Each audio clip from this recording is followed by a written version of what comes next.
Dry ang aking skin. Yan ang ginagawa ko. Honey, flour, milk. Hinahalo ko lang yan. Wait lang kayo ha. Nakakalisang ganito. Tapos, dito, gatas na nilalagay ko. Tansayin namin nyo ha. Konti-konti lang. Kasi pag masyado naman siyang maraming tubig, naku, mahirap. Naglalaglag siya ng ano ba. Ako na pala naman. Damihan ko siguro yung ano. Talagang flour. Tingnan nyo. Ganda pa timpla ko ha.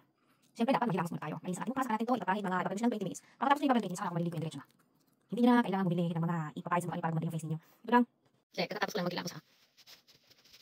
Busugin ko muna yung ano ko ngayon. Kahapon din gamit din ako yan. Ang ganda ng aking balat kinabukasan. Ito na yung tinimpla ko. Pakadali lang ito. Kahit lang. Tapos pag natuyo na mga 20 minutes yung binapat yan, ano yun yan, alam mo na ang tubig ng konti saka mo parang i-scrub ba.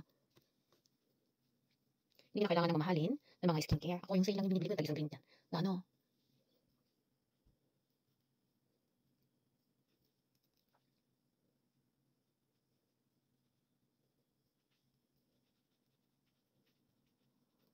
Talaga naman, nagkita-pinta pa yung skin ko. Saka na ako nito, after 20 minutes maliligo ako para madali ko siyang matanggal. Kasi yung tira-tira nito is, iano ko sa ligo.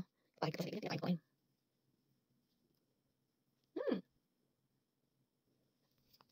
Matagal lang tayo. Sa isang linggo siguro, pag dry yung skin ko, 2 beses ako nitong kumagawa. Kasi ako talaga, napakaano yung balat ko eh. Lalo, di ba, full na ngayon. Dry talaga yung skin natin ngayon. Kaya kung hindi natin alagaan, mahirap.